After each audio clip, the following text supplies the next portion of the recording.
Hey guys, how's it going? It's SSgt Molina back again with another video. This time we're going to have SSgt Madriles talking to you guys. He has since then moved to Albuquerque North or South. I'll try to get his information and put it down in the description so you guys can contact him or that office if you're in that area. The sound is kind of weird because I had to edit it because there was a lot of wind that day. You could barely hear anything before editing, so that's why it sounds a little bit weird. The main message is still there and it is not lost in the weird sounding voice of SSgt Madriles. Alright, so let's see what he has to say. Yeah, I got the juice. Whip game cool, make them look like. Hey, good afternoon, everyone. I'm SSgt Madriles here with the Marines in Roswell. Right now, I'm in Alamo, but as you can see, this is pistachio farm, pistachio land, right? And so I'm responsible for PCS Roswell, which is part of RSS Las Cruces, and as a whole, RS Albuquerque.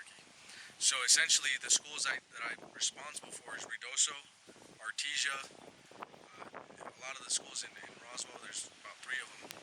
So, what is it you wanted to know? Alright, so the first question is, what is your job and what does it entail? So my job is aviation mechanic. So that's my general program, and I fall under aviation life support systems. So I'm essentially working on ejection seats, canopies, freaking explosives in the cockpit, oxygen generating systems, all in the aircraft. Now I worked on F-18s, Harriers, and some rotary wing aircraft as well. Where do you come from and what high school do you go to? So I was actually born in Juarez, Chihuahua, down the road, literally 4 hours that way. And freaking, so I was born in Juarez. I was raised up in Albuquerque, New Mexico, and I graduated from Rio Grande High School, Rio Grande Ravens. And that was back in, 2011. And it was cool because our little senior logo thing was the Chosen Ones, right? 2011, so it was pretty tight. Sure. What made you join the Marine Corps? Oh man, honestly, the biggest thing about the Marines that stood out is the lack of complacency. I mean, you see that anywhere you go. Complacency kills, right? And when I met my Marine recruiter, this guy was no jokes, down to freaking like, "What's up, man? Like, what does he want to do? Why do you want to do what you do?" Right? And he kind of just detailed the differences of every other branch in the Marines. And basically what it came down to is, we as Marines, we reach the top.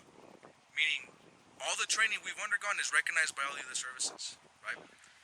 But then he told me, he's like, if you go to the Army recruiter right next door, if you go to him and you ask him if he can be a Marine, tell me what he says. So I did. He's like, honestly, when I went to the Army guy, he told me, honestly, I wouldn't want to do that, but if I did, I'd have to go to your boot camp all over again. So I was like, wait a second, you're a staff sergeant in the Army, you still have to go to Marine Corps boot camp to be a Marine? He's like, yeah. But why would I want to do that anyway? And that mindset that recruiter had from the Army kind of just turned me off to all that. And I was like, I was right back in the office for the Marines because to me that was like I reached the top.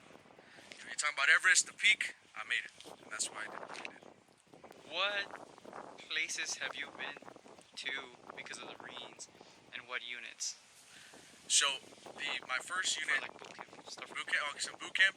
So honestly, first time ever being on an airplane was from Albuquerque, New Mexico to San Diego. So I was there rolling in on a Southwest airline, right? And I was chilling because this is my first time on an aircraft, and I'm gonna go to boot camp for the next 3 months. So there I was, San Diego, California, sunny San Diego, right? Well, all I saw was a bunch of pull-up bars, obstacle courses, ropes, freaking sand. That's all I saw for the next 3 months. But what was cool is when we got out, we were Marines. So I went to the San Diego airport and everyone was like, oh shoot, because we were in uniform.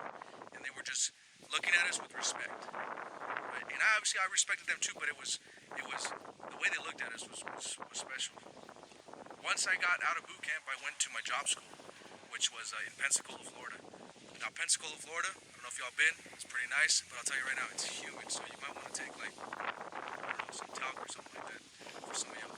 But Pensacola, Florida, right after Pensacola, I went back to San Diego. Again, sunny San Diego, MCA Miramar, and I got attached to the Marine Aviation Logistics Squadron 11, the Devilfish, right? So, they were just, however, my babysitting unit, because my unit was currently deployed to Japan. So, I stood there for maybe 3 or 4 months learning my job as best as I could. And then when 225, the Vikings, it's an F-18 squadron. When they came back, they took over, and I started just learning my job with them. Once we were with the Vikings, so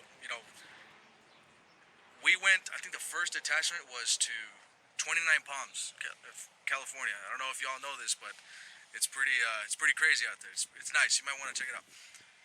Once we did that, we went off to Bahrain. We went off to Bahrain for about 7 months. So Bahrain is a little tiny kingdom in the Middle East. It's like right in the Gulf. So from there, came back, and then we did some more detachments to kind of get ready for the next deployment. And that was we went to Mount Home, Idaho, and then we went to Las Vegas, Nevada for Red Flag. So it was pretty cool because doing the inter-service training, it was pretty cool to see how the other services function. And honestly, I'm gonna be real with you guys, not to knock anybody, but it was pretty crazy to see the difference in a Marine unit and everyone else. It's pretty crazy because in Red Flag, Las Vegas, the detachment there, we got to work with those guys, so that was pretty tight. Once there, we finished up, and then we went to Japan. So Japan, we started off mainland Iwakuni, MCAS Iwakuni, and then from there, we just island hopped. We went to Korea first, and then we went to Okinawa, and then back to Guam to finish it out, and then back to mainland to come back home. So it was pretty cool because I've never seen so many cultures. I mean, I've seen it on the internet and stuff, but actually being in the Marine Corps was pretty nice because I got to see them firsthand. Shook their hand. Try to overcome the language barrier that was there, but it was fun all around. It was nice. And then you came back to here? Yep, and then so after that, coming back from the deployment from San Diego, I went to North Carolina, Havelock, North Carolina, which is where they house MCAS Cherry Point. That's another air station. And then from there, I got selected to be a recruiter, which was crazy because, enjoying all my experiences, I was finally able to get paid to do a job where I get to tell people about how fun it was for me.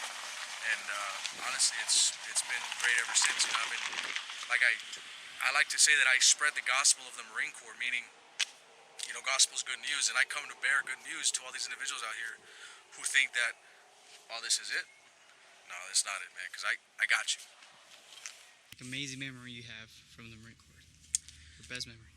The best memory I have, believe it or not, is, and I know this is going to sound cliche, and I'm sure this is everybody's, but graduating recruit training, that was the best memory because I realized that I had made it, right?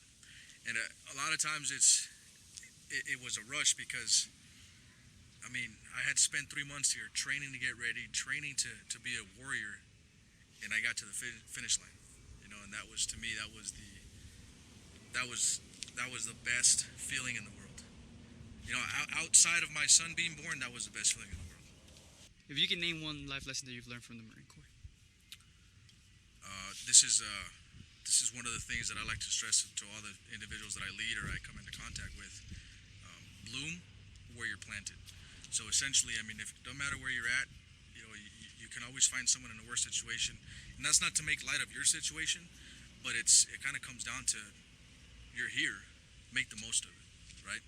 So that's something. I also couple that sometimes, and this might be upsetting to some people, but show me someone who has no shoes and I'll show you someone who has no feet. So with that mentality, I go into anywhere I go, whether it's 29 Palms, whether it's Roswell, New Mexico, San Diego, it doesn't matter. Bloom where you're planted, right? Because you're an ambassador of your name, your last name, the people who raised you. So that's the life lesson I learned from the Marine Corps. So again, thanks for your guys' time. I appreciate you guys taking the time to watch this video, get to know a little bit more about me. I'm in charge of PCS Roswell from RSS Las Cruces. If you guys have any questions, if you're in the Artesia area, Ruidoso, Vaughn area, whatever you guys got for me, if you guys need anything from me, let me know. I believe Sarmaline's going to take care of you guys there and put my social media. Any way you can contact me, feel free. Simplify. Alright guys, so that is it for this video. Make sure to hit that like, subscribe, and comment down below what was your favorite part, or if you have any questions about the whole program that we got going on. If you have any further questions, I would actually encourage you to go talk to your recruiter. Just Google Marine Corps Recruiting Office or go to marines.com and fill out the information package. Anyways, that is all for today, guys. Peace.